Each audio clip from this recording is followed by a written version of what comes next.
Yeah, so I'll just make a few opening comments and say really the main reason I'm here is to talk about electric vehicles and to do what I can to encourage the other car makers to accelerate their electric vehicle programs. I think the need for sustainable transport is incredibly high.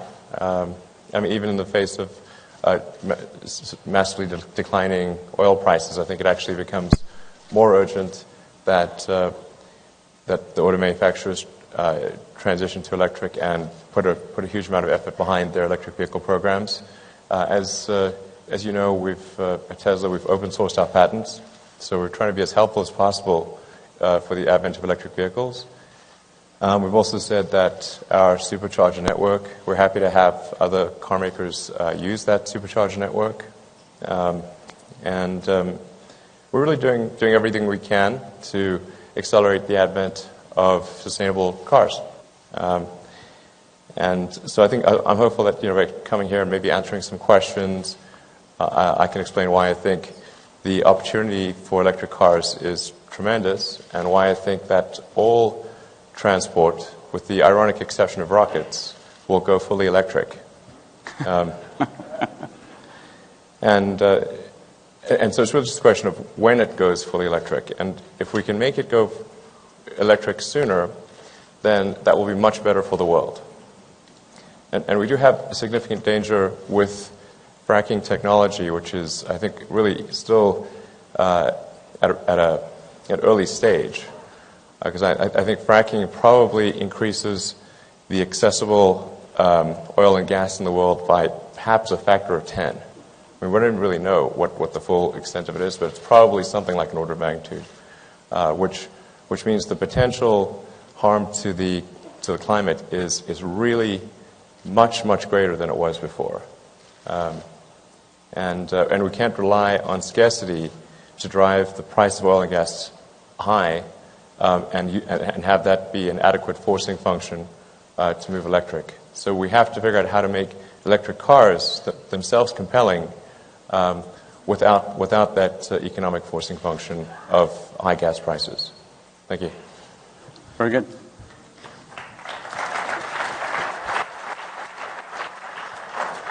So Elon, welcome to the Motor City. Thank you. And thanks for being here. Just a couple of Canadian boys talking fast cars and rockets. Couldn't be better. If you were going to launch two businesses, I'm guessing the natural place to start would probably not be rockets and cars. Yeah. I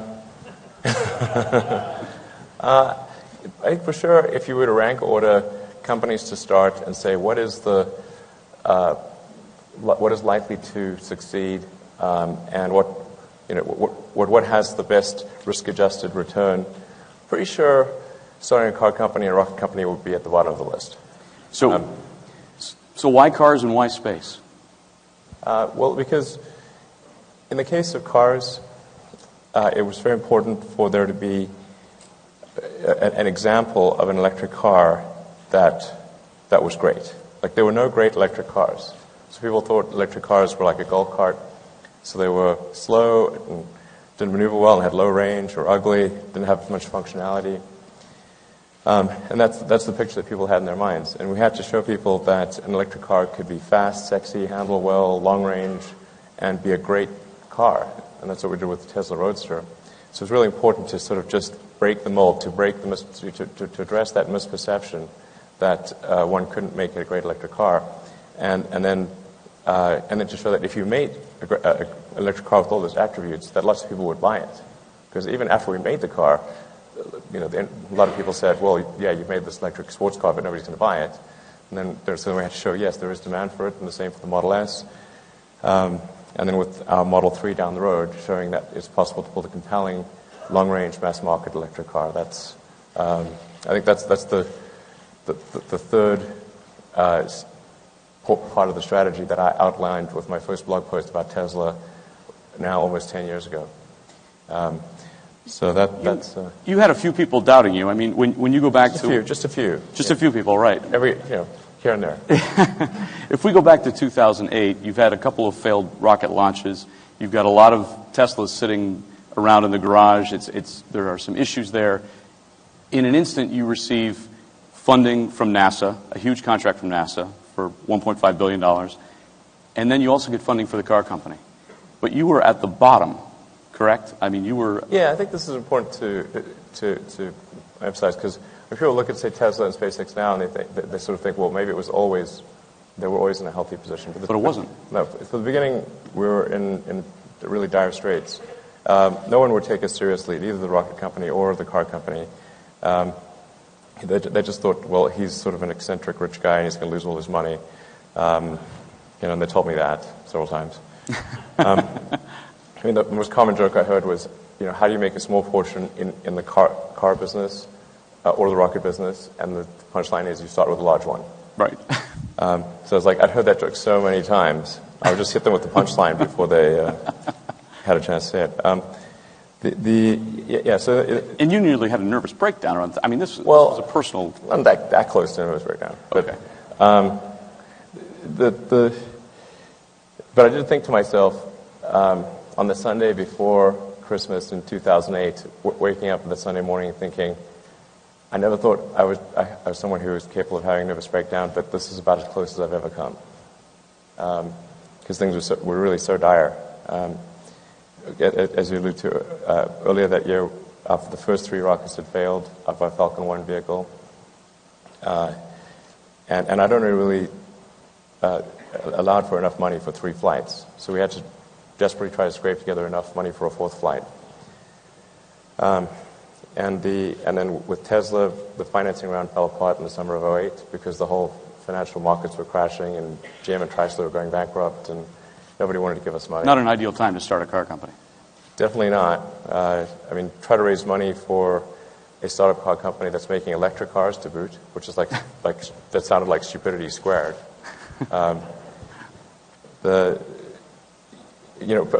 Investors would be angry that we even asked them, like that we even asked them. They would be angry about that. And in fact, the only way we were able to raise money to keep Tesla going was that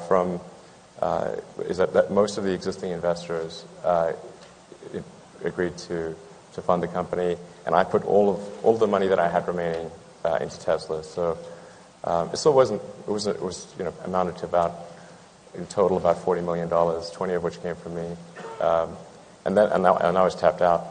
Had to borrow money for rent after that, and that tided us over into for about 6 months to May of 2009 when Daimler invested in Tesla, and that Daimler investment was really fundamental to the survival of Tesla. In fact, a lot of people think like somehow the government bailed us out or anything. That is actually not true. It was the Daimler investment that saved Tesla, not government funding. The first money we got from the government ever was in March of 2010, and that was after the crisis had passed. And it wasn't your intention to even that this would be profitable. I mean, you thought it was actually going to fail at some point, right? Well, or you weren't sure it was going to be that successful. At the start of Tesla, when it was just me and a few guys, I thought we maybe had a 10% chance of success. Okay. How do you feel now? Well, now I think we've got now I think some degree of success is assured, but it's a question of the magnitude. So, does Tesla become sort of a niche car maker, making maybe 100,000 cars a year or something like that, which is obviously super tiny?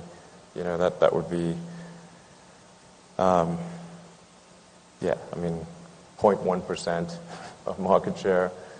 I think that's the definition of a niche. If you're 0.1%, you have to at least get past the decimal point to not be a niche.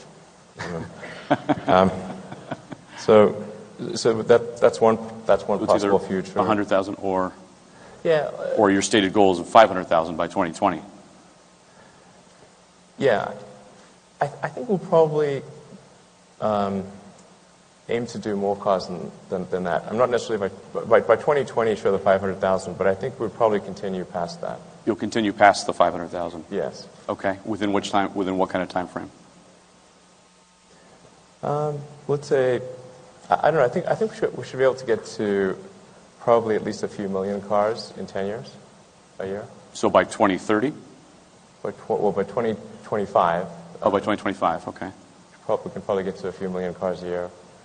I think we're just going to keep driving our volume as high as we can, because our mission is fundamentally to transition the world to electric cars. So if we don't make a lot of electric cars, then we're not doing as much as we can.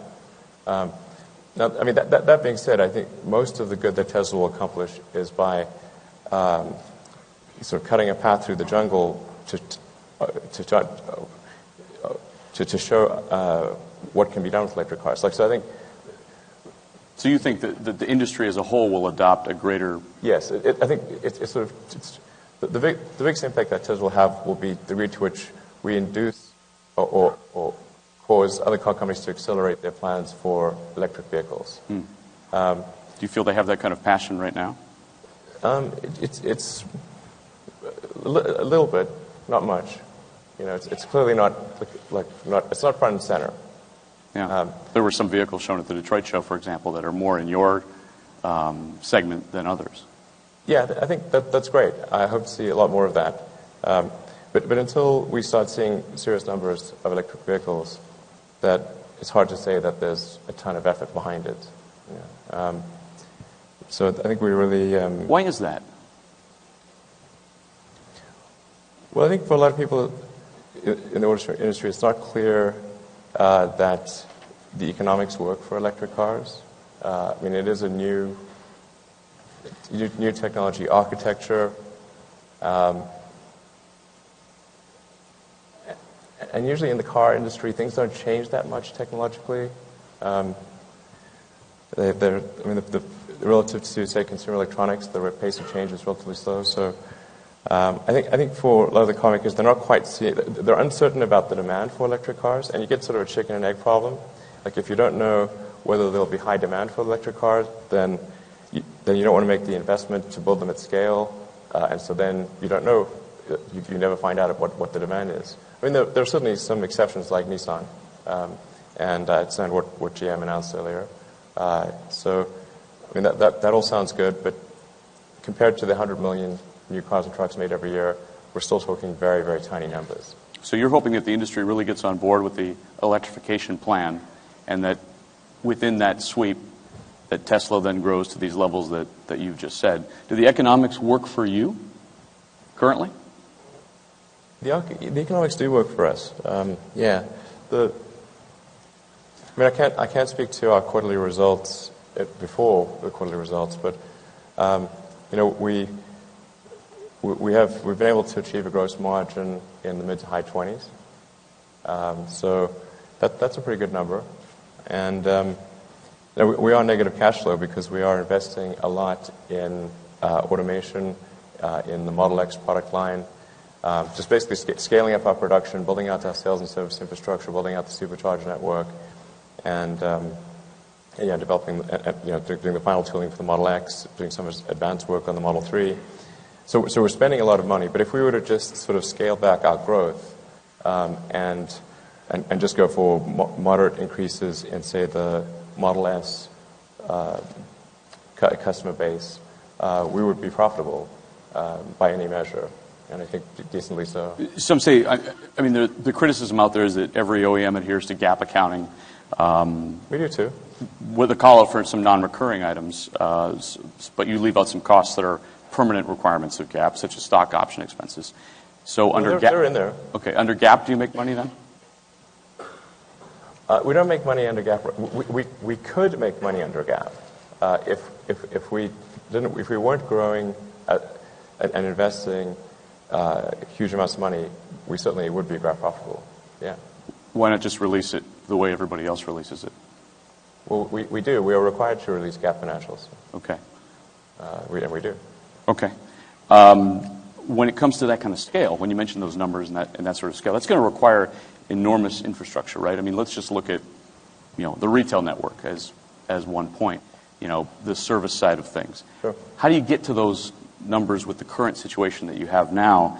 And are you open to other retail possibilities? There's been a lot of talk of perhaps partnering up or at least forming your own network, that you'd consider adding franchise dealers to your distribution network when the volume gets high enough. How close are you to that? Well, I think what I've said is that there's no question we need to establish the initial foundation with our own stores. So that's what we're going to do in every part of the world, and we have been doing in every part of the world. So we think before considering taking on any franchise dealers, we first need to establish a solid base with our own stores, and in any given region.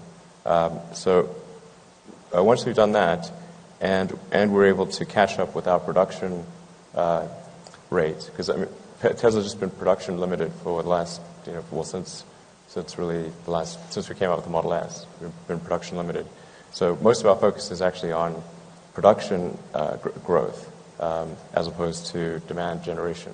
And we're more than in terms of our weekly rate, we doubled it year over year. It's pretty hard for a manufacturing company with a complex supply chain to grow by almost 100% in annualized production. So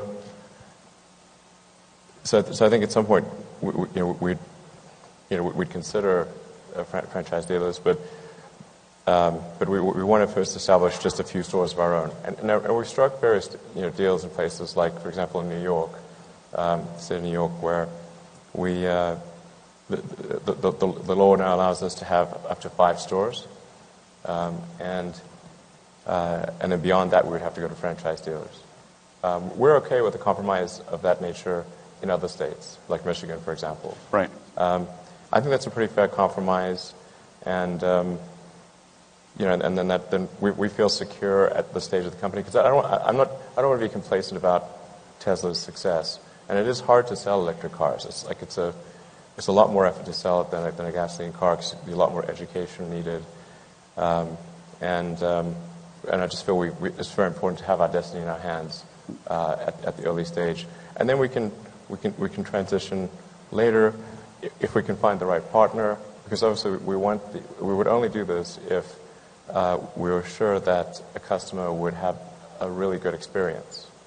And there are certainly lots of examples of companies that have a mixed company-owned and franchise model, McDonald's being a key example. Right. The auto industry is a little different, though, in that way. Yeah. Right. Are there... Well, in the U.S., but, right. But in Europe, there's a mixture of company-owned and franchise. Sure. But in the U.S., that's fine. obviously not the case. Yeah. Are there levels that you need to get to, or what are the levels that you would need to get to in order to consider a partnership? Have you set those numbers in your mind? It's hard to say exactly what the numbers are, because we need to get our production rate to the point where we are demand limited, not production limited. So what would that be? I don't know. It sort of depends on when we saturate demand. Okay. We're not currently at a point where we saturate demand, but it could be, I don't know, a few years or something. But that's your estimation, that it would be a few years. Yeah, before we would consider such a thing. And you'd want a partnership more than you would want. I mean, what would your preferred model be on the retail side? Well, I don't know what the preferred model would be. The big thing I'd be concerned about is making sure that customers have an awesome experience, and that they have that the sort of sales experience and the service experience is consistent and excellent. So it would be that's what we'd have to feel comfortable about, and then obviously some of the car dealer groups have been fairly negative in attacking Tesla. We're obviously not going to work with them. Okay, just to be clear. Just to be clear, right? If you're being a jerk to us, we're not going to be turn around and try to do a partnership later. Right. That would be crazy. On the factory storefront, you're still at an impasse in many states, and new challenges are cropping up all the time. And last year, there were a string of compromises and actually court wins for Tesla. Do you need a national solution to yeah. allow direct sales? I mean, that's one of the possible outcomes, is a national solution. Are you pursuing anything within We're not Congress yet. or federal courts? No, we're not yet pursuing anything federally. Although there was a petition, a White House petition, I don't know if you know that, but that a petition to allow Tesla to sell direct nationally, which got 120,000 signatures or something. And we didn't create that at all. So it was just like basically our sort of Tesla fan base. So right now we're really just having interaction on a state-by-state level. I'll be in Texas tomorrow. You've called that, I mean, it's kind of the hardest nut for you to crack here, right?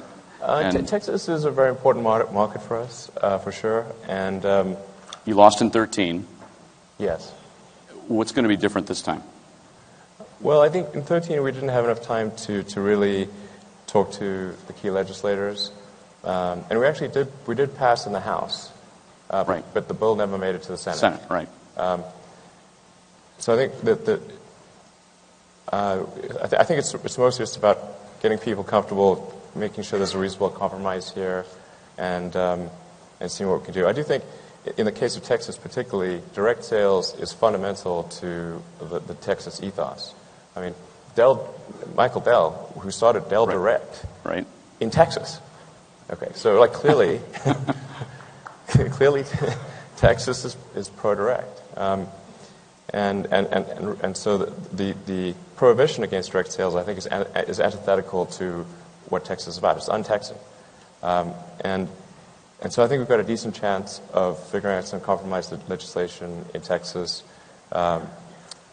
this year. Feel fairly optimistic about that. And again, we're not looking for wholesale repeal of like the dealer laws. We're just saying like, look, let us have a few stores here, and then we'll talk later. You want the same thing in Michigan, obviously. Yeah. Right. I don't think like anything we're asking for is like crazy or unreasonable or like going to take food from people's mouths or like we are a very tiny situation. So. Right. Even if we got big, we'd still be like maybe a few % of the market. So. But if you get big in the direct sales method, I mean, if you go to an Apple store and there's a hot product, there are lines that are out the door. If you get hot in the Tesla market, I don't think car consumers want lines out the door, correct? So it doesn't. True. Right. Yeah, people have come to expect that they can buy their car immediately, yeah, I mean, yeah, I suppose they don't want lines out the door. We don't have that many stores, it's really a pretty small number. Let's get back to the business model. Do you need to start showing a profit? Well, I think we will at some point need to start showing a profit. When would that be?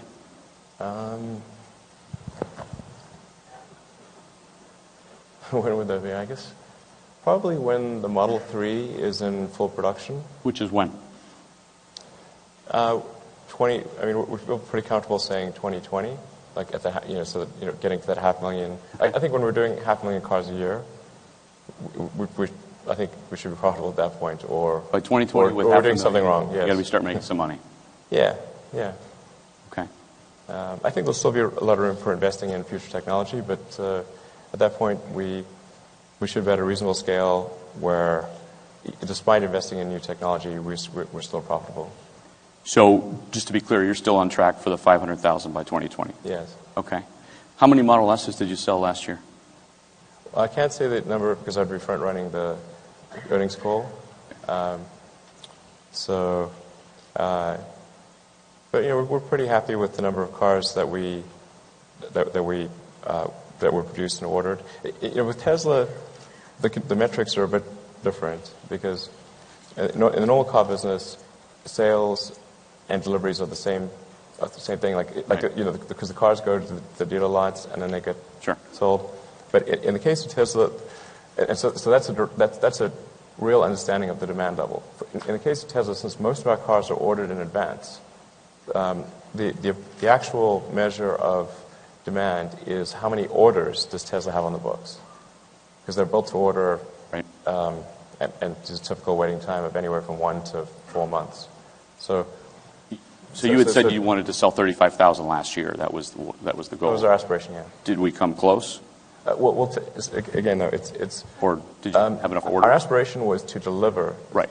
35,000, and we actually changed that to 33 because it was getting too difficult to get deliveries done over the end of over the Christmas break and everything. So our aspiration was to deliver 33,000 cars.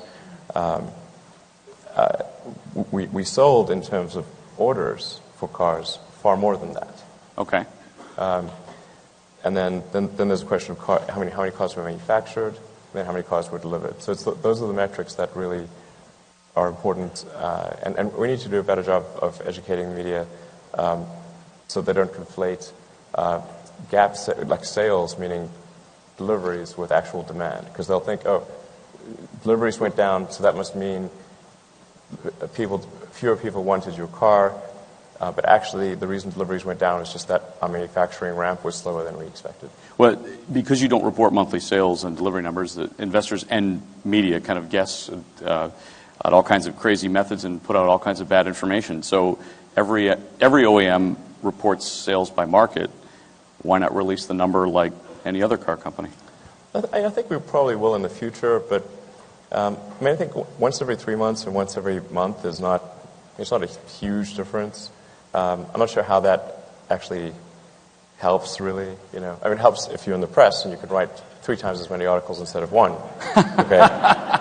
See, you're educating the press today, so yeah. So I'm sure. Okay, I can see how that helps if you're a writer, but it's not not clear how it's helping Tesla. And I think sometimes it's difficult to interpret these numbers because we will make cars in batches. So we'll make cars for 3 weeks we'll just make cars for Asia, and then we'll switch to cars for Europe, and then we'll switch to cars for US, and then those will get delivered in waves. And then so people see huge differences in deliveries from 1 month to the next, and assume that somehow consumers are going through these wild gyrations in their interest in the car. It's actually got nothing to do with that. It's just when the boat left. Okay, so that's all. So I think right now, releasing things on a monthly basis would just get people really confused. Are your U.S. sales rising? Or are your orders for U.S. cars rising? Yes. By how much? No, I can't give that detail. All right. I can ask. But I can say that over the course of last year, we saw a significant increase in demand for North American, a significant increase in North American demand, and a significant increase in demand in Europe. Things were a little weaker in China, but just because I think of some communications issues that we need to fix. Most importantly around charging. People have a misperception that charging is difficult in China, but actually at this point we feel we've solved all of the charging issues. But we've got to work to correct that misperception. So I'd say North America and Europe, excellent. Actually, Europe's surprisingly excellent. And then places like Hong Kong are actually really good. Australia, good. But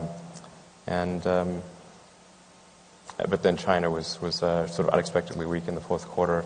We had more than enough demand to make up for the reduced demand in China, and we'll fix the China issues, I think, and be in pretty good shape probably towards the middle of the year. The Model X is now over 2 years late. What went wrong? Well, I do have an issue with punctuality, I have to admit. Not my. You were always that kid that was a little late to class? It's just like, yeah, exactly. It's true. I'm like, I guess, I'm sort of inherently optimistic, and I think sometimes that optimism leads to me thinking it can get done sooner than it can. So I'm trying to recalibrate a little bit. But at this point, I'm confident that the Model X is really going to be a phenomenal car. When is it coming out? This summer. Okay, so it'll for sure launch this summer? Yeah. Okay.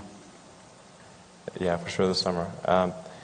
And we do want to be cautious with the Model X and make sure that we've done a lot of validation testing to make sure, in particular, that the Falcon Wing door works perfectly in all circumstances. So it's like rain, slows, sleet, hail, on a steep incline. all sorts of crazy circumstances. Because the door is fundamentally different, no one's ever done sort of a double-hinged gull wing, or what we call a falcon wing door. Falcon wing door. And we think it's sort of a fundamental step change in utility for an SUV. It gives an SUV more utility than a minivan. And then because the center of mass is down low with the battery pack in the floor pan, it has a better a lower CG than any. It has like the CG of a sports car and the functionality of a minivan. This car is really good, and I do not say these things lightly. I mean, I'm very self-critical of my own stuff, and I really think this is going to be something special. Earlier this week at the Detroit show, Sergio Marchionne said that there needs to be more consolidation in the industry, mainly to cut the cost of developing products. The problem in the car business is just the cost of investments and how much it takes to invest in a platform, as you well know. Yes. You've had discussions with BMW. Did Mercedes talk to you before it sold its Tesla stake? Yeah, actually, just a comment on the BMW stuff. That was really sort of weird because I happened to be in Germany and made an offhand comment to one of the German magazines because they asked me what am I doing in Germany besides getting the Golden Steering Wheel Award. And I said, yeah, well, BMW invited me to stop by and we talked about various things. And that got blown up into, Elon Musk announced his giant partnership with BMW. It's like, look, man, I was just passing through, okay? Ian? He was passing through. I was just passing through. And then, so then the media sort of built up this massive story, and then discovered that it wasn't true, and then said, well, he lied about that thing. And I was like, I know. Just stick to Twitter. You'll be fine. Yeah, exactly. Are you looking? I mean, we're happy to discuss partnerships with multiple companies. Obviously, we've done things with Daimler and with Toyota. Are you looking at more partnerships right now? We're not actively seeking any partnerships because our focus is so heavily on improving our production capability. And then completing the Model X. So we're super focused on those two things, and those are really hard because we're trying to double our production capacity again year over year, and get the Model X, which is a complicated new car with some things that have never been done before, to market and make sure it works well. So we're really just heads down focused on those two things, as well as doing some of the preliminary work on the Model 3. Mm-hmm. And in any case, until the Gigafactory is up and running, we just don't have enough cells to do deals with other car makers. But we're happy to have preliminary talks that perhaps come to fruition in 3 years or something. So the Gigafactory, I mean, that's an enormous bet, right? Yeah, it is a huge bet, but I don't know of any other way to do it. The amount of batteries we need is so huge that somebody's got to build this thing. And if we don't contribute a bunch of money to building it, I just don't see any other company doing that. Fortunately, Panasonic has been an awesome partner, and they're making a significant contribution. But I mean, just to get the whole thing to full capacity, it's something on the order of $5 billion. Right. With Tesla, we're expecting to contribute probably a little over $2 billion. Panasonic maybe a little under $2 billion, and then various other industrial partners making the precursor elements for the anode, cathode, and separator perhaps contribute 500 or 600 million. The state of Nevada, contrary to news reports, is actually only providing a very small amount of money in the beginning. How much is that? A few $100 million. Okay. And that's in the form of land grants. Mm-hmm. There are all these, again, if I may complain about something, I did write a blog piece about this. The way it was portrayed by some of the media, in terms of the tax abatements that Tesla got in Nevada, was that we were getting $1.3 billion. So they made it sound like the state of Nevada was wiring us a check for $1.3 billion. Nothing like that, remotely like that, is good. They're literally contributing less than 5% of the cost of creating the Gigafactory, and then And then all of the other incentives are basically consist of not charging us like property and sales and use tax on the vast amount of equipment that we're buying for the next sort of 10 to 20 years. And in the most crazy situation where we buy some enormous amount of equipment, over the course of 10, 20 years, that sort of use tax amounts to about $1 billion, which is like $50 million a year. Right. But that's for a factory that's outputting $5 to $10 billion per year. So it's like 1%. It's very tiny. People should not be under the impression that Nevada's paying for the factory. They're not. What if the Gigafactory doesn't drive down battery costs like you think it will? It will, guaranteed. Guaranteed. Well, I mean, if it doesn't, like, I should definitely be fired, and and yeah. But so it's going to make all of this very scalable, the way that you've described it earlier in the conversation about the millions that you're going to get to. Yeah, I mean, I think the bar that we have to pass on the Gigafactory for the Model 3 is a 30% reduction on the pack cost, because it being a smaller car, like the car needs to cost half as much, but the car is going to be about 20% smaller anyway. So that means to make up to cost half as much as the Model S. As the Model S, okay. Yeah. So starting price of the Model S is $70K, so we're talking $35K. 30,000, right? Yeah. So $35K before any incentives, and so we have to make, to first approximation, everything cost about half as much. So looking at the pack itself, because the car is, let's say, 20% lighter, it's going to require a 20% smaller battery pack. But we need that. But in order to get to the 50% reduction, we need another 30 points. So the Gigafactory, by virtue of economies of scale, has to contribute that additional 30 points. Now, we're not just doing economies of scale. We're also improving the fundamental technology around the cell and the battery pack. And I think if just based on economies of scale, because we're talking about a factory that would make as much lithium-ion batteries as the rest of all lithium-ion batteries in the world combined, of all types. Right. So if you take up lithium-ion batteries made for cars, laptops, cell phones, and you sum up all those factories, that comes to a little over 30 gigawatt hours of production at the cell level. We're talking about 35 gigawatt hours of production at the cell level and 50 gigawatt hours of production at the pack level. So we'll still be bringing cells in from other factories. I would say I'm absolutely certain we can achieve a 30% cost reduction. Okay. I think it'll be, over time, better than 30%. By, again, that 2020 timeframe or beyond? Yeah.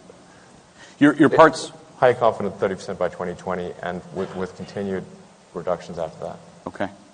Your parts service model, if you're talking about the scale that you're discussing here, needs to clearly evolve, right? In order to meet all of this demand for parts and service. What are you going to do there? Well, I guess we're going to hire a lot of people in service and get lots of parts. For sure. But you're going to need more than a van going to, fix somebody's car, right? More than 3 guys in a van. Right, more than 3 guys in a van, yeah. So what's the vision there? Well, we have lots of service centers. So we're adding, that's our biggest focus is service centers, much more than stores. So we're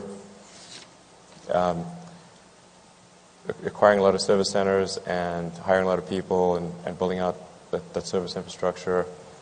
And I think there's some ways that we can really innovate on service and do some really exciting things there, which we'll talk about later this year, that really take service to like a different level. You're talking about the quality of service, not the quantity so much. The quality and how fast it happens. Okay. Can you give us a hint? We'll make the announcement probably in a month or two. But I think it's really, I think it has the potential to revolutionize service, with some really innovative things. I think service should feel like invisible love. So it's just like when your car gets serviced, you don't even know that it was serviced. Like, it's just invisible. It just happened. And when it's done and your car's back, you love it. You feel the industry has that right now? No. Okay. Definitely not.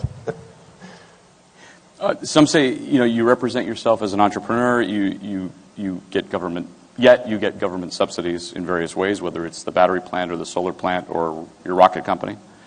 Some say that subsidy level would put into question your whole nature of your businesses. So, are you just the best ever at getting government money? No, I think I'm quite terrible at getting government money, actually.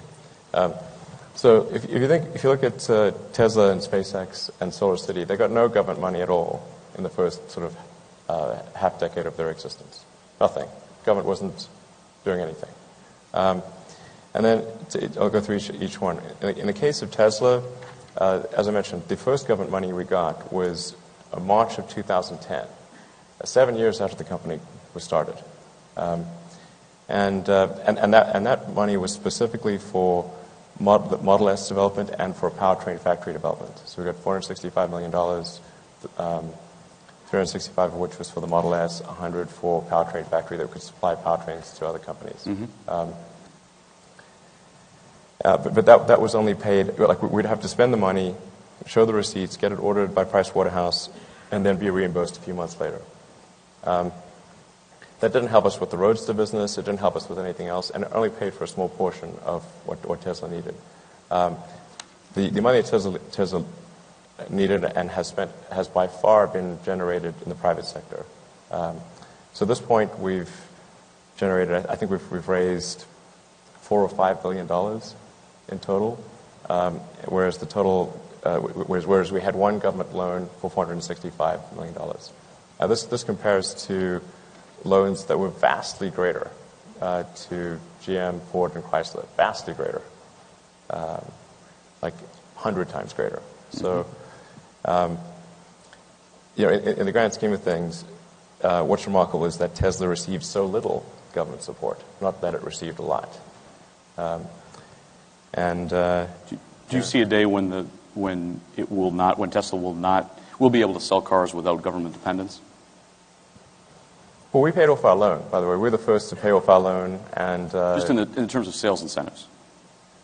Well, there's the $7,500 tax credit, which applies to everyone. It's sure it does. And it's there for any manufacturer. Absolutely, but so that's.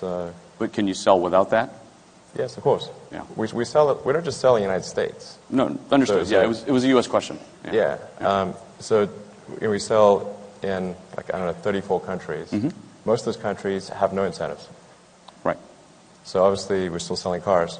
What the incentive does is it's a slight catalyst.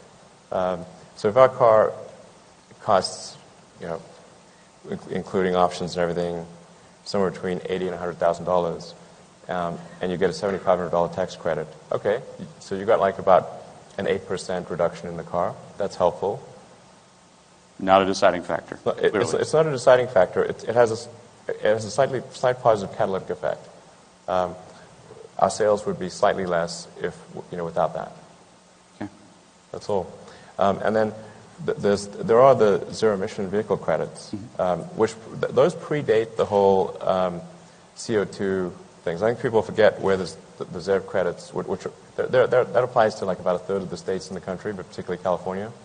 The zero emission credits were put in place because the air quality was so terrible in LA and the Bay Area that people couldn't breathe and were getting, you had to have like smog warnings and people were getting but you're selling emphysema and lung disease and everything. So, but those ZEV credits were because you have all this toxic gas coming out of gasoline cars in close proximity to each other and hurting people's health. That's where the ZEV credits actually come from. Any manufacturer can acquire ZEV credits by making zero emission vehicles. So again, it's a level playing field. If we're able to sell zero emission credits, it's simply because some other manufacturer doesn't want to make zero emission vehicles. This is not some special handout for Tesla. This existed decades before Tesla. And to those companies, I would say, hey, why don't you make zero emission vehicles? That's the way to not pay not have to buy zero emission credits. Pure and simple. Change the subject. Are you a good boss? I try to be a good boss most of the time. I mean, not all the time. You've lost a lot of talent in the last few years. Okay, that's false. So, Correct. there was a completely asinine Wall Street Journal article that was written yesterday. You read that piece? Okay. There was a mention of this event in there, yeah. Yeah, that article consisted of entirely, it was amazing to see an article consisting of entirely of statements that are either obvious, wrong, or obviously wrong. Okay? Amazing. How did you manage to write an entire article and bat 1,000 on that category? Okay. You have lost talent, though, right? Is there a company that exists that has not lost talent on Earth anywhere? Well, of course not, right?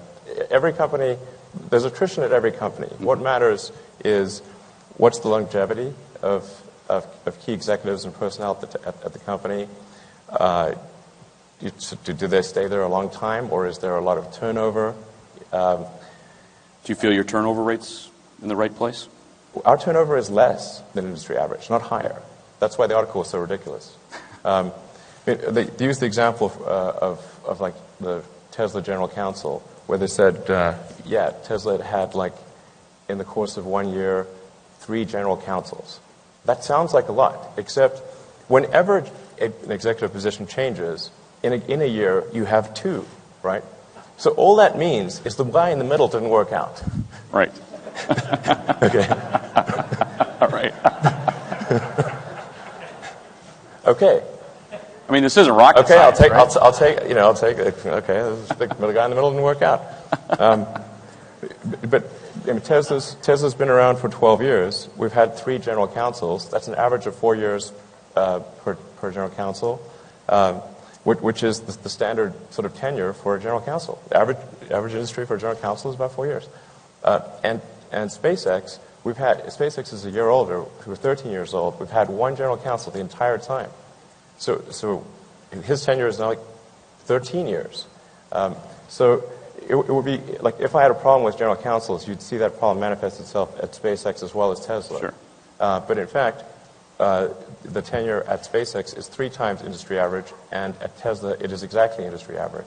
Okay. And I think with communications was another thing cited. The article wasn't even internally consistent because it says we've had lots of turnover, and people implying that maybe people don't like working for me in the communications role. It's Ricardo Reyes just returned to Tesla to run communications. I don't think somebody returns to a company if they hate it. Right. That doesn't make any sense. Okay. Your stock price. It peaked at $289 a share in September, and now it's at about $200, $202. Has that raised expectations for the company performance that may be difficult to meet? And what do you think of the wild fluctuation of your stock price? Do you sometimes wish that it wasn't, that it had not risen so high? Yeah, I think this is one of the downsides of being a public company is that you have people that are constantly speculating on the stock. They're speculating on the upside, speculating on the downside. I mean, you tweet and it moves 10%. Depends, not necessarily in the positive direction. Right. So, and by the way, I should say, if I ever do a tweet or a public announcement, it's got nothing to do with the stock price. But what concerns me is I don't want customers thinking something that's wrong. Okay. Sure. For long-term investors in Tesla, the short-term fluctuations are not important, and we cater our actions and our announcements to the long-term investors in Tesla. Those are the ones we really care about. The people that are in it just to speculate and then are out the next day, we feel about them about the same way they feel about us. We don't care. Which brings me to marketing. Right now, you don't buy any advertising.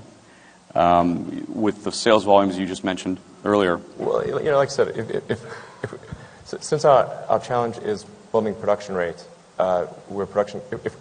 we need to not be production constrained in order for it to make sense for us to buy advertising. Right. Otherwise, we're just wasting money. We should take the money we spend advertising and just invested in production capacity growth. So I'm not like super against advertising. I think at some point we will do advertising, but we just need to get past this production limitation. So that production limit, I mean, you've mentioned it a couple of times here. It's obviously an enormously key point in your mind. The production constraints, the limitations that you have, when do you see that easing, and how is it going to ease? Well, we're working very hard to grow the rates. I mean, as I said, our weekly production rate year over year has increased 100%. For a manufacturer of a large complex object, that is a huge percentage growth. And we're going to try to increase it again by 100% year over year in terms of the weekly production rate, beginning at the start of the year to the end of the year. Next year? Yeah. So from beginning of this year to the end of next year, we want to try to double our production rate. I don't know exactly where the demand, where we start to have production exceed demand. I don't think it's going to be this year. Because we've already sold out of all the Model X's we could possibly make this year. For 15? For 15, yeah. Right. So just in advance orders for Model X. If you order a Model X now, it arrives in 2016. Wow. So that's a long wait for... Yeah. So as many Model X's as we can make this year, we will sell. So the challenge is not trying to generate more demand for the Model X. Like we don't try to do that at all. Our challenge is we just got to bring it into production, make sure it is a super great car, reliable, and everything works well, and then ramp the production rate. That's our challenge. So I don't know. Conceivably, advertising might make sense next year or the year thereafter. But it's difficult for me to predict when demand outgrows supply. So no Super Bowl in 2 weeks. Okay. No. You've become quite a mainstream culture celebrity. Is that help, or is that a hindrance? I think it's a double-edged sword for sure. It's gotten a lot harder for me to just go have a drink at a Hang bar. out. Yeah, it is. It's gotten if I go to just try to hang someplace with my friends, then people will come up to me quite a lot, and they're almost always really nice and everything. But it is. That's probably not what you expected in December of 2008. No, I think December 2008, that was when, I was being accused of being, an idiot, a charlatan, an idiot and a charlatan, not even a good charlatan. And there were multiple bloggers keeping the Tesla death watch, like they were on day 5,000 of the death watch at this point. So Tesla's going to work? Tesla's going to work. Yeah, it is working. I couldn't let you go without asking about space. Only 4 entities have ever launched a space capsule into orbit successfully and brought it back. The United States, China, Russia, and Musk. Well, we have a company, but yeah. Well, yeah. Sorry. SpaceX. SpaceX, right. What have you learned from the space industry that you can apply to cars? Well, for rockets, mass optimization is extremely important. Like use of advanced materials and mass optimization is extremely important. If you, the requirement for mass optimization, say going from a car to a plane, is an order of magnitude, and then going from a plane to a rocket is another order of magnitude in the importance of mass optimization. So that's why, for example, using aluminum in the body and chassis was a no-brainer for me for the Model S, even though people certainly had some internal battles on that front to make that happen. But for me, it was a very obvious choice. You want to make the car light and still have an amazing crash rating and everything, and overcome the challenge of a heavy battery pack. You have to make the non-pack portion of the car light, so it had to be aluminum. I think in the future we'll be investigating some advanced alloys that don't currently exist, and as well as bringing over some of the interesting alloys we have in the rocket industry. So I think in terms of material choice, of advanced joining technologies, and setting up the geometry and constraints such that you can really create a mass-optimized vehicle, I think that's the most valuable thing. Are you going to travel to Mars in your lifetime? I hope so. Is that part of the plan? It depends on how long I live, of course, and what progress SpaceX. But you have like a 10 to 20 year horizon here where you want to, I mean, you want to go to Mars. I want to enable large numbers of people and cargo to go to Mars. So it's not sort of about me personally wanting to make a journey to Mars. I mean, that would be nice on a personal level, but I do think it is important that we as a species, as a civilization, are on a path to become a true spacefaring civilization and a multi-planet species. I think that's a future that's exciting and inspiring. That's the bright future, and what we're trying to do with SpaceX is do what we can to help make that bright future true. You've got 5 boys. Do they like cars? They're a little blasé about the cars. Do they like your cars? Yeah. Although I get the critiques. I'll tell you one funny thing. When the Model S first came out, I intentionally deleted the rear reading lights in the back seat because I was like, people are just going to use Kindles and iPads and electronic readers. So they're like, why do you need a light in the back? And then one of my kids was trying to read his book in the back and said, "This is the stupidest car in the world." Why was it? Like, how could you do this? It's like, okay. After that, we put the lights in the back. Have you ever talked to Warren Buffett? Yeah, we've had a few brief conversations. He's always a great guy to talk to. How about the car retail business? No, we haven't talked about that. I did read that he made an investment on that front. I had a longer conversation actually with Charlie Munger before I was aware of the BYD thing back in, I don't think it was probably 2008 or 2009. And I was having lunch with him, and he was just, I'm a huge admirer of Charlie Munger, but he was just telling me all the ways that Tesla was going to fail. It made me quite sad, actually.